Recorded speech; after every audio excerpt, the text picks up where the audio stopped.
Taste the Daily.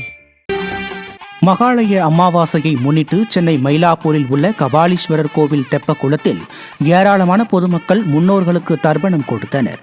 எள்ளர்ச்சனை, அரிசி, காய்கறிகள், சாப்பாடு பிண்டம், அகத்திக்கீரை வைத்து திதி கொடுத்து வழிபாடு செய்தனர். கூட்டம் அதிகரித்து வரும் நிலையில் ஸ்டாலின் அரசு முறையான ஏற்பாடுகளை செய்யவில்லை என தர்ப்பணம் கொடுக்க வந்த பொதுமக்கள் குற்றம் சாட்டியுள்ளனர்.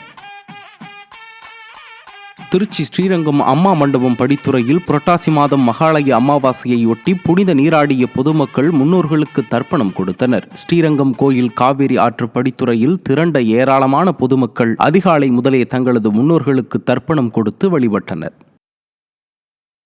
தூத்துக்குடி மாவட்டம் திருச்செந்தூர் சுப்பிரமணிய சுவாமி கோயில் கடற்கரையில் புரட்டாசி மாத மகாலய அமாவாசையை ஒட்டி திரளான பக்தர்கள் குவிந்தனர். புரட்டாசி மாத மகாலய அமாவாசையொட்டி தமிழகத்தின் பல்வேறு பகுதிகளில் இருந்து வந்த பொதுமக்கள் திருச்செந்தூர் முருகன் கோயில் கடற்கரையில் தங்களது முன்னோர்களுக்கு தர்ப்பணம் கொடுத்து கடலில் புனித நீராடி சுவாமி தரிசனம் செய்தனர்.